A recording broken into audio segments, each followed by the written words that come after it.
तीसरे विश्व युद्ध की जो जमायत है, एकत्रित होने वाले लोग हैं, तीसरे विश्व युद्ध की चर्चा करने वाले लोग हैं, हम उनके बारे में आज बातें देखेंगे कि थर्ड वर्ल्ड वॉर को कौन चर्चा करने वाला है, कौन थर्ड वर्ल्ड वॉर को लीड करने वाला है, कौन थर्ड वर्ल्ड वॉर में लोगों को जमा करने वाला है। क्योंकि अभी सारी दुनिया थर्ड वर्ल्ड वॉर को देखकर बैठी है और थर्ड वर्ल्ड वॉर में क्या घटने वाला है, और परमेश्वर सारी बातें अपने नबियों के द्वारा आपको और हमको खुलासा करके दे दिया है। हमारे लिए कोई बात गुपित नहीं है और हमें घबराहट भी नहीं है। इनफैक्ट अगर थर्ड वर्ल्ड वॉर होती है तो हम अपना घर को जल्दी जाएंगे, है नहीं? आप जाने वालों में से हैं कि नहीं? तो फिर क्या फर्क पड़ता, वो जल्दी होवे देरी होवे, हम तो जाने वाले लोगों में से गिने जाते हैं। लेकिन ये जरूरी है कि वातावरण को देखकर हम इस बात को समझ सकते हैं कि ये कब होने वाला है और इसका समय कितना निकट है। दानियल के 12 अध्याय का हम 13 वचन पढ़ेंगे। जा दानियल, तू विश्राम कर, अंत के दिनों में तू जब अपने लोगों के साथ खड़ा रहेगा। इंग्लिश बाइबल कहता है and stand in the Lord at the end of the days, in the Lord.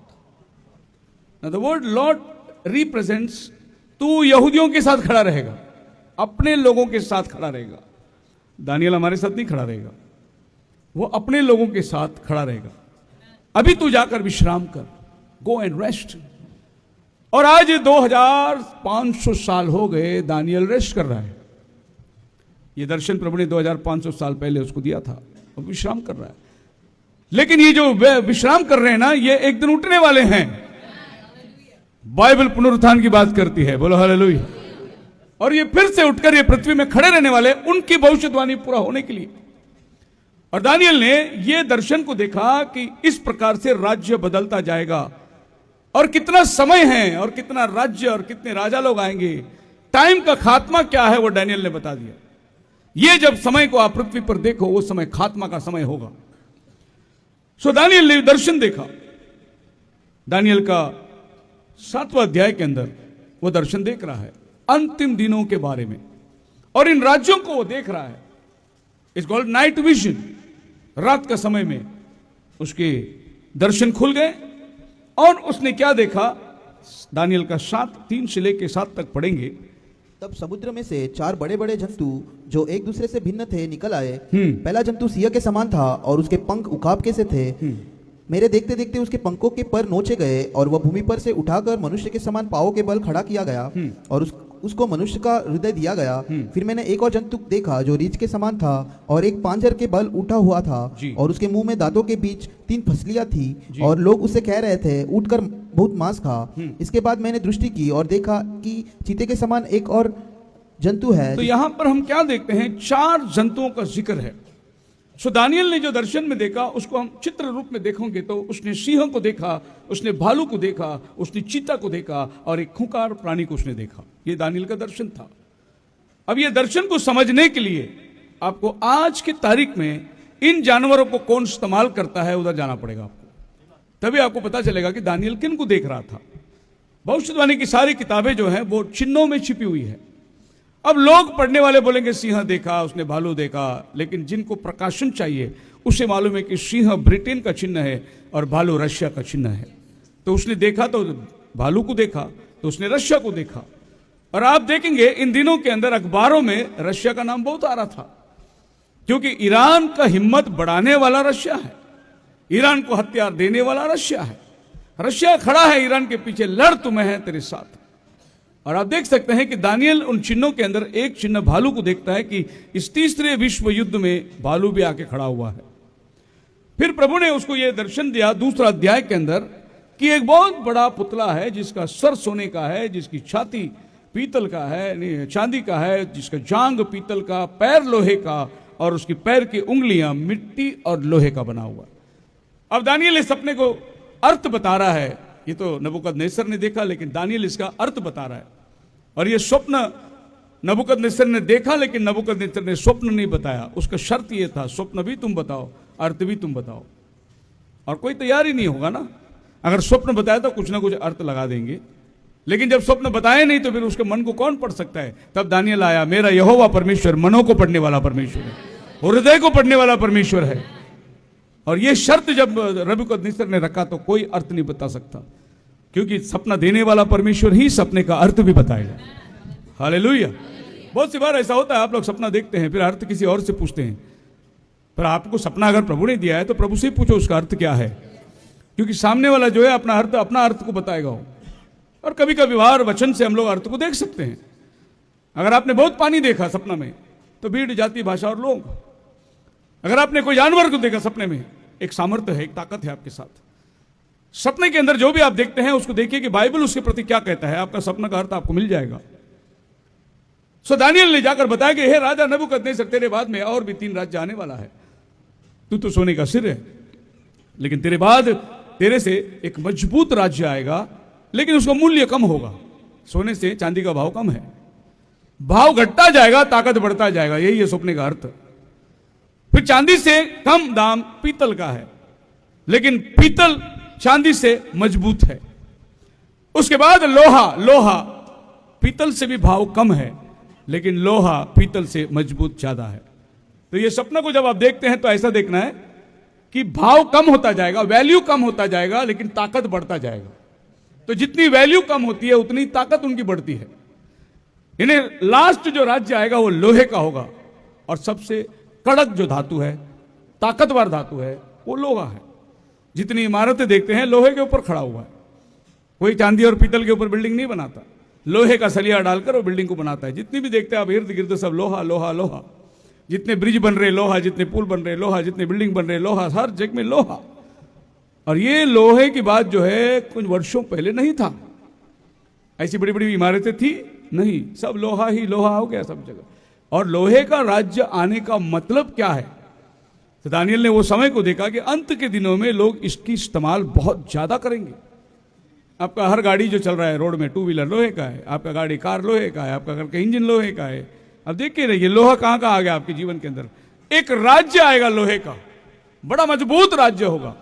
उसके बाद उसके 10 उंगलियों का वो जिक्र करता है, और ये 10 उंगलियां का दानियल 2:33 में लिखा हुआ है कि ये 10 उंगलियां मिट्टी और धातु से बनी होगी। अब मिट्टी लोहे के साथ में मेल नहीं खाता, लोहे के साथ में वो जुड़ नहीं सकता। तो वो कहता है कि ये 10 राज्य आएंगे, लेकिन वो आपस में टूटे हुए रहेंगे। सिर्फ नाम के लिए जुड़ेंगे, वो दिखने के लिए जुड़ेंगे, लेकिन अंदर से एक में के बैरी होंगे वो, क्योंकि लोहा और मिट्टी दोनों भी आपस में रह नहीं सकता। लेकिन एक मुद्दे के लिए वो लोग आएंगे साथ में, दिखाएंगे लोगों को। प्रभु कहता है अंतिम दिनों का जो क्रिस्त विरुद्ध आने वाला है वो कहेगा शांति शांति, लेकिन एक्चुअली वो शांति को नहीं लाने वाला है, वो शांति को भंग करने के लिए आ रहा है। लेकिन क्या बोल के आएगा? शांति शांति, मैं शांति करूंगा। अब जो इजराइल का तनाव चल रहा है, ये तनाव के बीच में एक शांति का वार्ताहत आने वाला है, और एक एग्रीमेंट बनने वाला है कि भाई मैं रक्षा करूंगा, मैं देख लूंगा करके वो शांति शांति बोल के आएगा। लेकिन वो बहुत बड़ी आफत को लेकर आने वाला है। अब बाइबल कहता है कि इस 10 प्रकार की जो धातु राजा ये धरती पर जब आएंगे, तभी वो पत्थर अपने आप से लुढ़क के आएगा। और ये पत्थर जो अपने आप से लुढ़क के आता है वो प्रभु यीशु मसीह है।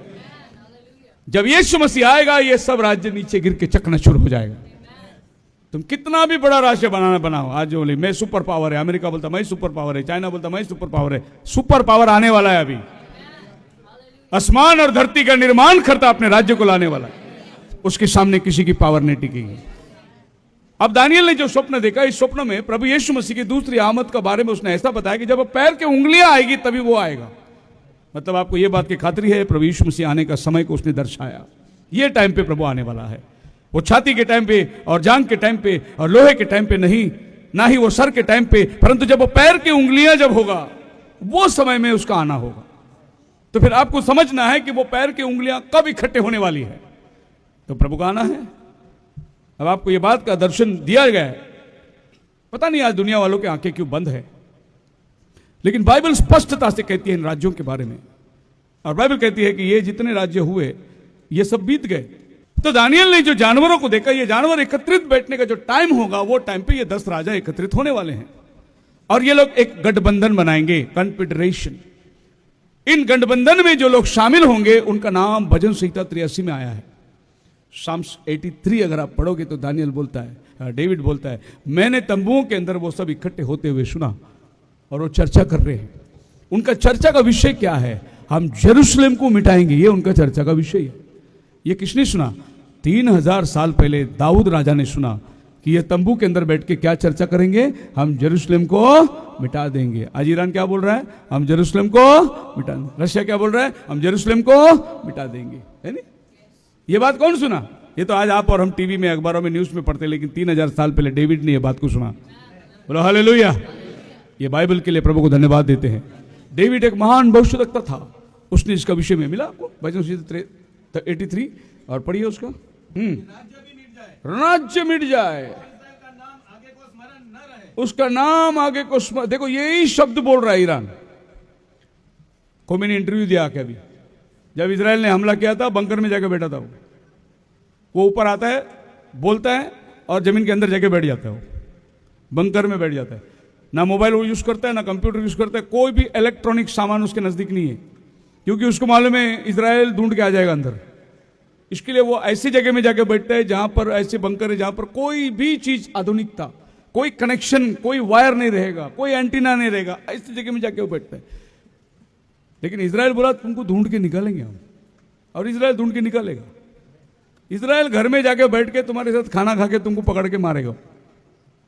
वो बहुत डेंजरस लोग हैं। मोसाद करके इजराइल के अंदर एक ग्रुप है जो लोग ये सब काम करते हैं। आपको मालूम है कैसे इन लोगों को उड़ाया? एक कार ऐसी रोड के किनारे पड़ी थी, जैसे एक्सीडेंट करके फेंका हुआ कार था, किसी का ध्यान नहीं था वो कार के अंदर। उस कार के अंदर इजराइल ने कैमरा लगाया हुआ था और वो देख रहा था इसका मूवमेंट, कौन सा माले में चढ़ता है, कौन सा माले में उतरता है टाइम पे। बराबर उसका कमरा ही उड़ाया उसने अभी अभी हमास में, गाजा पट्टी में। आप अफसोस करेंगे उनका मारने का तरीका। और अभी उसने क्या किया पता है? इस वॉर के अंदर ईरान हल गया है, वो खाली बार बात कर रहे हो, अंदर से पूरा खोखला हो गया हो। उसके 3 न्यूक्लियर साइट को उड़ाया उसने, और वो जमीन के 500 फीट नीचे जाके बनाया था उसने। और अमेरिका का उसमें B3 करके एक जबरदस्त फ्लाइट है, और वो फ्लाइट जो है 35 घंटे उड़ता है ऊपर, ऊपर का ऊपर ही उसको पेट्रोल भरते। 35 घंटे के बाद वो नीचे आएगा। और कहां? वेस्टर्न कंट्री अमेरिका जाकर बराबर उसके 3 बंकर जंगल ना, रेगिस्तान के पहाड़ों के अंदर बनाया था, और वो उसने बराबर उसके ऊपर मिसाइल छोड़ा, उसका पूरा बंकर को उड़ा दिया। उनकी टेक्नोलॉजी को आप हाथ नहीं लगा।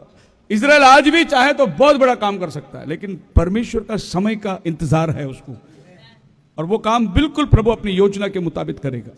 Praise the Lord. सो आइए हम देखेंगे उन राज्यों को, जिन राज्यों को दानियल ने स्वप्न में देखा था। वो राज्य आकर एक गठबंधन के अंदर बैठेंगे, कॉन्फेडरेशन जिसको कहते हैं। सो वो राज्य सिंह कौन लेता है? इसका मॉडर्न कंट्री कौन सा है? ईगल कौन सा राष्ट्र का है? ये सब चिन्हों के रूप में आपको जानना है कि कौन सी राष्ट्र को उसने देखा। और आखिर का जो प्राणी है, एक खूंखार प्राणी दिखाया है, उसका नाम नहीं लिखा है। एक ड्रैगन के मापित प्राणी है, और उसके ऊपर का प्राणी चीते के समान है, और वो चीते को 4 सिर है। तो 4 सिर चीते को, चीता यूरोपियन यूनियन को दर्शाता है। उसके 4 सिर जो है वो 4 राज्य जो यूरोपियन यूनियन के अंदर चले आया। इसमें एक था हिटलर, मुसोलिनी, स्टालिन। ये लोग जो थे, जो एक चीते को 4 सिर थे, कम्युनिस्ट राज्य है वो, और चारों एक समान राज्य की, एक जैसा राज्य की। तो इसका विस्तार ऐसा है: lion is Britain, eagle's wing is United State, bear is Russia, leopard European Union, and dreadful beast world government, UN, United Nation. So US अलग है, यूनाइटेड स्टेट्स अलग है, यूनाइटेड नेशन अलग है। सो ये यूनाइटेड नेशन जो है, ये सब राष्ट्रों को मिलकर एक पार्लियामेंट बनाया है। वो लोग सारी दुनिया के ऊपर तय करते हैं कहां युद्ध, कहां क्या करना है। इसलिए अभी ईरान इराक को अमेरिका ने बोला सीज वॉर कर दो। जब इंडिया पाकिस्तान का वॉर चला, अमेरिका ने बोला सीज वॉर कर दो। ये पावर जो है, ये UN का पावर है। वो कोई भी देश को बोलेगा रुक जा, अभी नहीं लड़ने का, उसके पास में इतनी ताकत है। यही बाइबल खूंखार प्राणी बोलता है। मतलब ये प्राणी को कोई नाम नहीं है, ये बड़ा खूंखार प्राणी है, ड्रेडफुल भयानक प्राणी है। किसी भी देश पर ये हमला करेगा, किसी भी देश को रुकवाएगा। ये ताकत उसने अपने पास में लेके रखा है। फिर हम लोग देखेंगे, बाइबल कहती है कि जो ग्रेट ब्रिटेन था, उसके जो पंख है वो पंख उखाड़ दिया गया, ऐसा लिखा है दानियल के दर्शन में 7:4 के अंदर। अभी पंख जो है उकाब पक्षी और सिंह जो है ब्रिटेन। सो आप जान सकते हैं कि एक समय था जब अमेरिका ब्रिटेन से अलग हो गया और वो कॉलोनीज बनकर एक स्टेट बन गया। वो है 1776 में उसका पंख उखाड़ा गया, ऐसा दानियल ने देखा। मतलब अमेरिका और ब्रिटेन दोनों अलग हो गए, ये लोग साथ में ही थे। देखो दानियल क्या क्या चीज को देख रहा है। अब हिस्ट्री को लेके देखो, वो बोलता है उसका पंख जो है अमेरिका, उसको निकाल दिया गया पंख, मतलब अब ये दोनों अलग हो गए। उसका तारीख आपके पास है। मैं लोगों से बोलता हूं, जो भी घटना घटती है सब आपका बाइबल गवाही देती है। इतना है कि आपने उसके लिए एक भविष्यवक्ता को देखो और उसके बारे में देखो कि वो क्या उसको रिवील करता है। दूसरा देश है भालू, जो रशिया को दर्शाता है, और इसके मुंह में 3 हड्डी चबाया हुआ है, 3 हड्डी, और वो फसुली का हड्डी है। बहुत मांस खा लिया इसने। आज की तारीख में आपको पता नहीं 1980 के दरमियान ये भालू जो है पहला यूएसएसआर था, कट्टर कम्युनिस्ट देश था, लेकिन गोर्बाचोव जब आया उसने इस देश को तोड़कर इसके अंदर उसने डेमोक्रेसी को लेकर आया। पर ये 3 आदमी कौन है? ये तीनों आदमी जो कम्युनिस्ट राज्य को लेकर आए थे, ये भालू ने उनको चबा दिया, उनके हड्डी को अपने मुंह में रखा है। मतलब ये जो लोग उठे थे बड़े बड़े, जर्मनी से हिटलर उठा था, मुसोलिनी उठा था, स्टालिन उठा था, ये दुनिया के ऊपर राज्य करना चाहते थे, भालू ने उनको जबा के अपने मुंह में रख दिया है। रशिया ने यूएसएसआर को खत्म कर दिया और वो जाकर अब एक ऐसी जगह पर ताकतवर है वो बहुत। आपको मालूम है भालू प्राणी क्या चीज को दर्शाता है? खूंखार प्राणी हो, बहुत ताकतवर प्राणी हो, वो बहुत ताकतवर है, लेकिन जो चीज पर वो विश्वास करता था उसको निकाल दिया गया। ये 1980 के दरमियान हमारे आंखों के सामने हुआ और उसको बहुत बड़ा अवार्ड दुनिया ने दिया। उसका नाम था गोर्बाचोव, और उसको बोला कि the man of the world. उस समय के अंदर तो बहुत बड़ा काम किया। और आपको मालूम होने में, अगर आप वर्ल्ड मैप में देखोगे तो सबसे ज्यादा बड़ा देश जो है रशिया है। मतलब अपना हिंदुस्तान जो है वो कहीं हिंदुस्तान रशिया के अंदर बैठ जाएगा, इतना बड़ा राष्ट्र, आधा पृथ्वी वो घेरा हुआ है। सोर्सेस उसके पास बहुत है। जैसे आज हमारे पास में हमको पेट्रोल के लिए किसी और का आसरा देखना पड़ता है, हमारे औजार के लिए किसी और को देखना पड़ता है, रशिया को किसी को देखना पड़ता नहीं, इतना औजार उसके पास खुद है और खुद ब खुद जो है बहुत मजबूत है। फिर भी उसका नजर इजराइल के ऊपर है, क्योंकि जो इजराइल के पास है वो उसके पास नहीं है और उसको जाकर इजराइल को कब्जा करना है। और आज दुनिया में सबसे ताकतवर इंसान की बात अगर मैं करूं, वो रशिया का प्रेसिडेंट पुतिन है। दुनिया में सबसे ताकतवर आदमी। ये ट्रम्प सब कुछ नहीं है पुतिन के सामने। आपको मालूम नहीं पुतिन कौन है? ये पृथ्वी के अंदर अगर खूंखार आदमी कोई है तो वो पुतिन है। उसकी जितना रईस आदमी दुनिया में कोई नहीं है। इंग्लैंड की रानी भी उसके सामने फेल है, इतना पैसा है उसके पास। और आदमी को आप यकीन नहीं करोगे, मास्टर है वो। और वो आदमी का एक खासियत ये है, अभी अभी बस 1 वर्ष पहले उसने पूरी देश के कानून को बदलकर अगले 30 साल कोई प्रेसिडेंट बनेगा नहीं, मैं ही रहेगा करके उसने कानून पास करके ले लिया। अगले 30 साल कोई प्रेसिडेंट नहीं बन सकता। यही कानून को देखकर हमारे देश में भी प्रयास कर रहे हैं कि एक पीएम अभी 25 साल तक रहेगा, उसको कोई नहीं हटा सकता। ऐसा कोशिश कर रहे हैं वो कानून को हिलाने के लिए। ये पुतिन करके दिखाया रशिया के अंदर। इसका मतलब आप ये सोचिए कि जो कॉन्फेडरेशन में इजराइल के विरुद्ध में बैठने वाला आदमी है वो पुतिन ही है। इसके टाइम के दरमियान ही रैप्चर होने वाला है और एक प्रेसिडेंट रशिया में आने वाला नहीं है अगला 30 साल तक। और मैं दावे के साथ कहता हूं कि आपको और हमको अभी 30 साल नहीं बचे। वो 30 साल का दावा करके एग्रीमेंट बना के ले लिया और बैठ गया वहां पर इसी के दरमियान ये घटना होने वाली। एक और भी मैं आपको सबूत देता हूं कि जब प्रॉफिट ने बोला कि आखिरी पोप अमेरिका से आएगा, उसके दरमियान ही रैप्चर होने वाला है, वो भी पोप आ गया। मतलब वो भी ठीक, ये भी ठीक, टाइम के हिसाब से सब बराबर हो रहा है। अगर किधर ढिलाई हो रहा है तो आप और हम ढीले हो रहे हैं। हम लोग के पास तैयारी नहीं हो रही है। हम लोग बहुत दुनियादारी में पड़े हुए हैं। जिस आवेश में आज हम लोग चलना चाहिए तो वो आवेश हमारे अंदर नहीं दिखाई दे रहा है। चौथा प्राणी यूरोपियन यूनियन। और यूरोपियन यूनियन को मुर्गे का पंख है करके बोलता है। ये दानियल की किताब में आप पढ़ सकते हैं 7वां अध्याय के अंदर। मैं आपको शॉर्ट में बता रहा हूं। ये मुर्गा जो है ये फ्रांस को दर्शाता है। मुर्गा का पंख फ्रांस का प्राणी है, प्राण के पक्षी है। सो यूरोपियन यूनियन और फ्रांस दोनों एकत्रित है। अभी आप देखिए कि एक एक राष्ट्र का बात तो कैसे कहता है। अब ये लोग गठबंधन में आएंगे, ये लोग एक साथ आके बैठेंगे, तो आप देख सकते हैं कि आज की तारीख में ये 5 देश है जो इजराइल से विनती कर रहे हैं कि तू हट जा वहां से, इधर से हट जा, वो मंदिर दे दे तू, पैलेस्टाइनियन स्टेट डिक्लेयर करो। और इजराइल को बोलते हैं 2 स्टेट को लेके आएंगे। इजराइल बोला हरगिज नहीं हो सकता, ये राज्य में यरूशलेम में दाऊद के सिवा और कोई नहीं बैठ सकता। वो बोला हम पैलेस्टीन को देंगे नहीं, लेकिन ये लोग इधर बैठ के इजराइल को कैसा बांटना है, 2 स्टेट कैसा बनाना है करके ये लोग चर्चा कर रहे हैं। आप सोचिए, कन्फेडरेशन, 3rd वर्ल्ड वॉर का कन्फेडरेशन चर्चा कर रहे हैं लोग कि इजराइल को कैसे बांटेंगे। और जब ये लोग चर्चा कर रहे हैं तो दानियल के स्वप्नों को जब आप देखते हैं तो दानियल ने देखा यही जानवर लोग सब साथ में बैठे इजराइल को मिटाने की बात कर रहे हैं। पहला जानवर ब्रिटेन का आदमी बैठा है, यूनाइटेड स्टेट बैठा है, रशिया बैठा हुआ है, यूरोपियन यूनियन बैठा है। ओ हालेलुया। देखो आज ये लोग मीटिंग ले रहे हैं, 2500 साल पहले दानियल बोले ये लोग सब साथ में बैठे हुए हैं। क्या बाइबल है? मैं तो बोलता हूं ये बाइबल को एक बार लेके छू लेंगे। क्या किताब है ये, क्या रहस्य में बातें बताती है, क्या दर्शन और स्वप्न उनके नबियों ने देखा। आप मेरे साथ है? बाइबल की पूजा नहीं करनी है, उसमें लिखी हुई वचन को मानना है। भविष्यवाणी एक एक हट के वैसी के वैसी ही है। और ये सब एक साथ आके बैठ गए। अब दानियल 7 में उसने देखा ये सब एक साथ बैठे हुए हैं, और ये दर्शन दानियल को प्रभु ने बोला तू जाके सो जा, आराम कर, अंत के दिनों में ये काम आएगा। अब ये लोग आ गए, अंत के दिन आया, इसके लिए हम लोग एंड टाइम मैसेज में है। अंत के दिन में हम लोग आके बैठे हुए हैं, ये गठबंधन हो रहा है। अब ये सब एकत्रित आने को देखेंगे तो हम लोग रेवल्यूशन में जाना पड़ेगा। तो जब प्रकाशित वाक्य 13 अध्याय को आप खोलते हैं, उसका 1 और 2 वचन के अंदर देखिए, फिर एक जानवर आता है, ये भी समुद्र से आ रहा है। और दानियल के 7वें अध्याय में जो 4 जानवर है वो भी समुद्र से ही आ रहा है। अभी समुद्र से आने वाला जानवर कैसे दिखता है, देखो यूहन्ना ने इसका वर्णन कैसे किया। तब मैंने एक पशु को समुद्र में से निकलते हुए देखा, जिसके 10 सिंग और 7 सिर थे। उसके सिंगों पर 10 राजमुकुट और उसके सिरों पर परमेश्वर की निंदा के नाम लिखे हुए थे।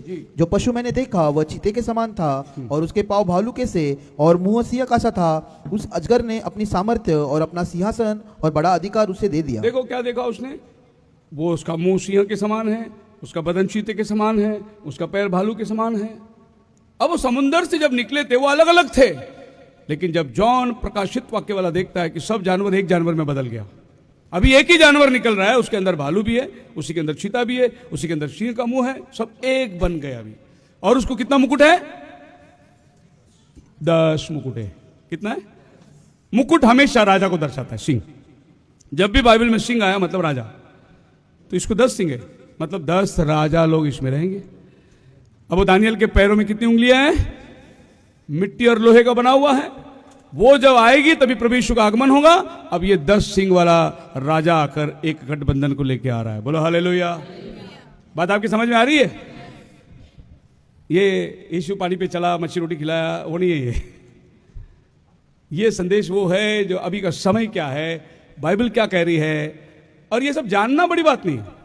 ये कोई भी स्कॉलर ढूंढ के निकाल लेगा, लेकिन इस समय के अंदर हम अपने आप को पाना वो जरूरी है। स्कॉलर आप यूट्यूब खोलो, बहुत स्कॉलर लोग इसके बारे में बात करेंगे, सबको मालूम है। लेकिन ये समय के अंदर वो 10 सिंह वाला जानवर आके खड़ा रहेगा। उसके देखो 10 मुकुट है उसके सर के ऊपर। अब आप अंदाज लगाओ कि इसके सर और उसके मुकुट, आप आश्चर्य होंगे। सर 7 है, मुकुट 10 है। अभी एक एक सर के ऊपर कितने कितना मुकुट बिठाओगे तुम? अगर एक सर पे 2 मुकुट बिठाओगे तो 7 का 14 हो जाता है, लेकिन 10 ही है। ये भी एक रहस्य में बात है कि ये बाकी का जगह खाली कौन लेगा, ये बाकी का जगह भरेगा कौन। खैर कोई बात नहीं, हम वचन में उसको देख सकते हैं कि 7 सिर में 10 मुकुट कैसे बैठते हैं। और फिर इसी को आप प्रकटीकरण 17 में आ जाओगे, वही जानवर फिर से दिखाई दे रहा है। लेकिन अब की बार जब जॉन देखता है तो जानवर के ऊपर एक औरत बैठी हुई है। अब यही जानवर 3 दृश्य में आ रहा है आपके पास।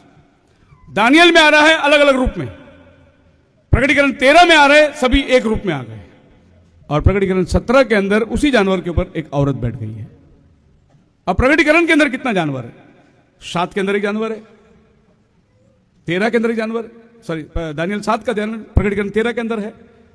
और फिर एक पशु आ रहा है, खूंखार प्राणी आ रहा है, वो सब की ताकत को अपने हाथ में ले लेगा। अब ये हम लोग एक एक करके अगर देखेंगे तो पहली बात, आप जानवर को देख लिए, राष्ट्र को देख लिए, अब एक गठबंधन में वो आ गए, अब औरत आके उसके ऊपर बैठी है। अब बाइबल औरत को क्या दर्शाता है? प्रकटीकरण के अंदर 12 में एक औरत है, 17 में एक औरत है, 19 में एक औरत है, लेकिन तीनों औरत अलग है। ये 12 का जो औरत है, इसके सर पे 12 मुकुट के तारे हैं, इन्हें 12 गोत्र। ये सूरज को ओढ़ी हुई है, यानी ये प्योर है, इसके अंदर गुनाह नहीं है। ये यहूदी चर्च है। 17वां अध्याय में एक औरत है, बहुत भूषण पहन के बैठी है, उसके हाथ में एक प्याला है, उसमें पवित्र लोग का लहू पीकर मतवाली है। इसका नाम है भेद बड़ा बाबुल, अर्थात वेश्याओं की माता। तो ये औरत गंदा कैरेक्टर वाला औरत है। और फिर 19वां अध्याय में एक औरत है, वो अपने दूल्हे को भेंट करने के लिए शादी की तैयारी होकर जा रही है, वचन को परिधान किया हुआ है, श्वेत वस्त्र पहनी हुई है। वो औरत अन्य जाति दुल्हन को दर्शाता है। बोलो हालेलुया। अभी आप और हम अन्य जाति दुल्हन है। हमारा चित्र 19वां अध्याय में आता है, लेकिन 19वां अध्याय में आने के पहले आप 4वां अध्याय में ऊपर जा रहे हैं, और 4वां अध्याय और 19वां अध्याय के बीच में यह औरत लोग का उद्धार है। 7वां अध्याय में इसका उद्धार है, और 17वां अध्याय में उसका न्याय है, क्योंकि यह औरत को पकड़कर बिस्तर में डाला गया। 18 अध्याय के अंदर, हे बड़ा बाबूल तू कैसे गिर गया, पृथ्वी के राजाओं को तू वेश्या का बन किया। तो यह औरत जो है पृथ्वी के साथ में रिश्ता बांधती है। यह औरत जो है पृथ्वी के राजाओं के साथ व्यभिचार करती है। यह शारीरिक व्यभिचार नहीं है, यह आत्मिक व्यभिचार है। और बाइबल आत्मिक व्यभिचार की बड़ी भयंकर रीति से बात करता है। और यह आत्मिक व्यभिचार जो है, बिल्कुल जैसे आप एक डॉक्ट्रिन को एक डॉक्ट्रिन के साथ में मिलाओगे, उसको भी आत्मिक व्यभिचार बोलते हैं। खैर वो अलग सब्जेक्ट है, लेकिन मैं औरत को दर्शाया। बाइबल जिधर भी औरत बोलती है वो कलीसिया को दर्शाता है। इसका मतलब दानियल 7 में निकला हुआ जानवर जो अलग अलग थी, प्रकटीकरण 13 में सब एक बन गए। और उस जानवर को, जानवर का मतलब पावर, ताकत, हॉर्स पावर। अब ये ताकत को चलाने के लिए एक औरत आके बैठी है, और औरत का मतलब चर्च। वाह, कहां से कहां आ गए हम लोग। जानवर निकली समुद्र से, समुद्र मतलब भीड़ जाति भाषा लोग। एक जानवर अलग अलग रूप में निकला, मतलब अलग अलग देश। फिर 13वां अध्याय के अंदर सब देश मिलकर एक गठबंधन बन गई। अब वो सब गठबंधन को चलाने के लिए एक औरत की जरूरत है। बिल्कुल शैतान आत्मिक और शारीरिक को एक साथ लेके आता है। देखिए कैसा है, शैतान एक औरत को लाके बिठाएगा ये जानवर को कंट्रोल करने के लिए। उसी तरीके से शैतान ने अभी चर्चों के अंदर भी पास्टर औरतों को लाके खड़ा कर दिया कंट्रोल करने के लिए। चर्च को कौन कंट्रोल करता है? ऐसा बहुत चर्च है, खाली पास्टर नाम का रहता है, कंट्रोल पूरा उसकी औरत करती है। बहुत चर्च है सर, मैं नाम लेके बता सकता हूं आपको कितना चर्च है। और पास्टर ने प्रीचिंग किया तो घर में धुलाई उसकी, तुमने ऐसा बोला है क्यों? तो पास्टर लोग बहुत सोच समझ के बोलते हैं। औरत चर्च को चलाती है। मैं कभी कभी मिलता हूं बहुत से लोग, praise Lord, praise Lord, praise Lord pastor ji, मेरी wife pastor so and so. तो पास्टर को तो हमने हाथ मिला दिया, जैसा बोला पास्टर से मेरा औरत, बाप रे, दूर ही रहना जरूरी है। सबसे पहले तो वो पास्टर बन ही नहीं सकती।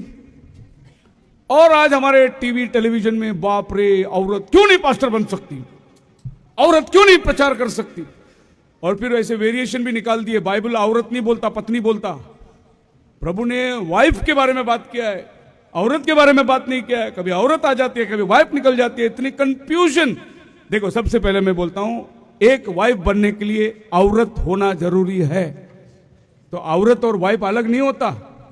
जब प्रभु ने बोला an woman should not speak, तो वुमन के अंदर लड़की भी आती, वुमन के अंदर औरत भी आती, वुमन के अंदर ग्रैंड मदर लोग भी आते। मतलब वुमन के अंदर कितनी कैटेगरी आती है। तो बाइबल खाली वुमन बोल दिया, मतलब स्त्री जात। और इसके लिए बाइबल में बहुत रेफरेंस है। जिसने भी स्त्री का प्रचार सुना, उनका अंजाम देखो क्या हुआ। पास्टर सारा ने क्या प्रीचिंग किया। हमारे घर में नौकरानी है, उससे शादी कर ले, बच्चा होगा, पैदा इस्माइल हुआ। देखो इस्माइल क्या कर रहा है, बॉम्ब डाल रहा है। सारा पास्टर ने प्रचार किया आदम को। आदम ने बोला प्रभु ने कहा नहीं खाना। पास्टर सारा ने बोला कितना सुंदर है देखो ना, हवा कितना सुंदर है देखो ना। चलो इस बात का अच्छा है कि लोग ध्यान दे रहे मेरे शब्दों पे, नहीं तो लोग सोए रहते और पास्टर बोल देता है और पतरस ने चट्टान से पानी पिलाया और फिर मूसा पानी पर चल के गया, लोग आमीन बोलते। ऐसा भी चर्च है। मैंने ऐसा चर्च को देखा, एक बार थंडर की मीटिंग हो रही थी, पीछे का आदमी बहुत चिल्ला रहा था आमीन आमीन। मीटिंग के बाद मैंने उसको पूछा आपको क्या समझा? कुछ नहीं। फिर तू चिल्ला रहा था, वो चिल्ला रहा था करके मैं भी चिल्ला रहा था। ये है लोगों का रेवल्यूशन।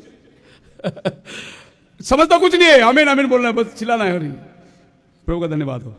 हवा ने बोला आदम को, ये बोला नहीं खाने का। नहीं नहीं, कितना सुंदर है देखो ना, मन भावु है। और फिर मेरा ज्ञान देने वाला बाइबल टीचर सरपेंट ने बोला ये खाएगा तो तुम्हारी आंखें खुल जाएगी। आंखें खुलने की क्या जरूरत है, सब तो दिखाई दे रहा है। लेकिन हवा ने आदम को मजबूर कर दिया, खा के तो देखेंगे ना क्या होता है, देखेंगे। और फिर क्या हुआ, आदम मजबूर हो गया। तो आपको समझ में आता है जब औरत पुलपिट में आएगी तो कलीसिया मजबूर हो जाएगी और कलीसिया उसको वाह करने लगेगी। और ऐसे ऐसे जेजेबेल को आज आप उल्लासनगर में बड़े बड़े पास्टर लोगों के पुलपिट में खड़े हुए देख सकते हो। आप बिल्कुल जेजेबेल दिखेगी वो। और फिर एक बहुत बड़ा पास्टर है उल्लासनगर के अंदर, वो बोलते कि थोड़ा मेकअप कर सकते हैं, शादी विधि में जाने का रहेगा ना, थोड़ा बहुत मेकअप कर सकते हैं, ये थोड़ा सा छूट दे रहे हैं। ये भी है देखो, 100% छूट, 10% छूट, 20% बिलीवर बनो, 70% दुनिया में रहो। अरे रहना है तो 100% रहो। ये परसेंटेज में क्यों प्रभु को तोड़ रहा है? थोड़ा कर सकते। शादी ब्याह में जाएगा तो पहन के जा सकते हैं, जब उतारा ही है तो फिर क्यों पहनना है? अगर पहनना ही है तो क्यों उतारते? पहने रहो। कौन बोला तुम्हें उतारने के लिए? कहने का मतलब यह है डुप्लीकेट लाइफ मत जियो। लेकिन औरत है ना, वो आपको मजबूर कर देगी। आप मेरे साथ हैं? मसीह में मेरे प्रिय लोगों, ये औरतों ने कलीसिया को ऐसा ही भरमाया। ये 17 वाला अध्याय का औरत जब आई कलीसिया के अंदर 300 सदी में, पूरी कलीसिया को गुमराह कर दिया उसने। क्योंकि वो जानवर पर बैठी है, सत्ता को लेकर बैठी है, और उसने ना जाने ऐसी ऐसी चीज जो बाइबल में नहीं है उसको कलीसिया में लाई उसने। जैसा सारा ने हजीरा को लाई अंदर। एक्चुअली हजीरा मिस्री लड़की है, मिस्र में गए थे ये लोग, लेकिन मिस्र से कुछ लेना नहीं था, लेकिन सारा ने लेके आई। ऐसे ही ये औरत ने जाकर सारी दुनिया चीजों को कलीसिया के अंदर लेके आके रख दिया और कलीसिया को भरमाने में लेके आया। अब ये कलीसिया जो औरत है, इस औरत को लेके जाएंगे हम लोग आगे। A symbol of European union parliament. ये जो गठबंधन बैठने वाली है, अभी उनको एक पार्लियामेंट चाहिए। सो उन्होंने स्ट्रासबर्ग में एक पार्लियामेंट बनाया। अब ये पार्लियामेंट का नक्शा उन्होंने बाइबल से लिया, बाबेल टावर। क्योंकि बाबेल टावर कंप्लीट नहीं हुआ था तो इन्होंने भी अपना टावर, देखो इतना बढ़िया बिल्डिंग बनाया लेकिन इनकम्प्लीट रखा वो लोग, ताकि हमारा इमारत बाबेल टावर के साथ में मेल खाए। अब इस बिल्डिंग में ये लोग बैठ के चर्चा करेंगे। बाइबल की प्रोफेसी देखो कैसी हो रही है। और वहां पर उत्पत्ति 11 अध्याय में बाबेल टावर बना था। क्या बोला था? हमारे लिए नाम होगा, हम पृथ्वी में ऊंचा होंगे, हम यहां वहां बिथरेंगे, आसमान तक छूने वाला इमारत को हम बनाएंगे, अपने लिए हम एक नाम बनाएंगे। यही तो चर्चा इधर हो रहा है बैठ के। हम अपना नाम करेंगे, हम इजराइल को निकाल देंगे, चर्चा हो रही है। सो बाबेल टावर और ये दोनों भी एक जैसे।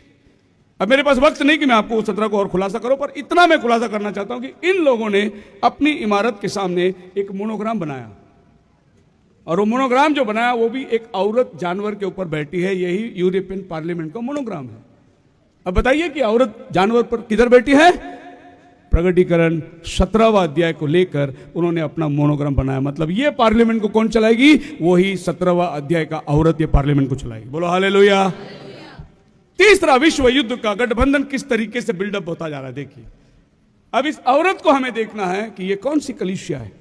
एक औरत जो है वो रोमन कैथोलिक चर्च को दर्शाती है, रोमन एम्पायर वो जानवर को दर्शाती है, 7 सिर 7 रोम के पहाड़ को दर्शाती है, 10 राजा उस गठबंधन में आने वाले राजाओं को दर्शाता है, पानी, बीट, जाति, लोक और भाषा को दर्शाता है। मतलब ये औरत जो जानवर पर बैठी है बड़ी फेमस औरत होगी वो, और पृथ्वी के हर राष्ट्र में इसका कब्जा रहेगा। और आपको मालूम हो ना हो, पृथ्वी में, पूरी पृथ्वी में फैली हुई अगर कोई औरत कलीसिया मानी जाती है तो वो रोमन कैथोलिक कलीसिया है। अभी अभी उन्होंने क्यूबा में भी चर्च बना दिया, सिर्फ पोप में जाकर हाथ मिलाया, चर्च बनाओ। कम्युनिस्ट कंट्री के अंदर जाकर वो अपना चर्च बिंदास बना रहे, क्योंकि ये बहुत से पानियों पर बैठी हुई औरत है। इसका मतलब अभी आपके सामने पिक्चर क्लियर है, देखिए क्या है। दानियल 7 में, चलिए दानियल 2 में 4 राज्य को देखें। वो 4 राज्य जानवर के रूप में दानियल 7 में निकल के बाहर आ रहे हैं, समुद्र से बाहर आ रहे हैं।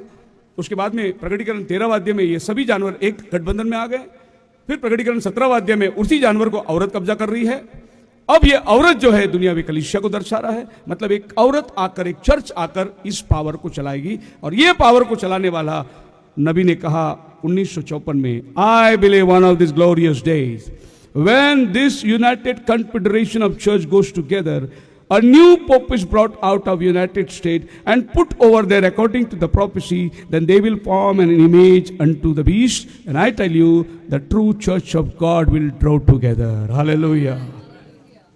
वो औरत कौन है? रोमन कैथोलिक चर्च है, और वो अपनी रिप्रेजेंटेशन को लेकर आएगी। अब जो आदमी आया है, हमारा 20वीं सदी का नबी ने बोला ये अमेरिका से आएगा, मतलब एक अमेरिका से जब आएगा एक रोमन कैथोलिक का हेड, वो एक कन्फेडरेशन को चलाने वाला है। क्या प्रोफेसी पूरा हो गया, किधर से किधर आ गए हम लोग। और हमारे दिनों में एक प्रॉफिट ने हमको आंखें खोल के बता दिया, देखो ये जब आएगा समझ जाना टाइम खत्म हो रहा है। अभी ये पूरी पार्लियामेंट को लेकर अपने हाथ में चलाने का काम इसका है। लास्ट पोप प्रकट हुआ है, और एक प्रॉफिट ने 20वीं सदी में ये भी बता दिया कि कहाँ से आने वाला है। अब मेरे साथ है, कन्फेडरेशन तैयार हो गई, माहौल तैयार होगा, पॉलिटिकली सब कुछ तैयार हो गया, और कलीसिया भी आके उभर के खड़ी हुई है। सारा ताकत अभी उसके हाथ में दिया गया है। अब पोप जो बोलेगा वही होगा।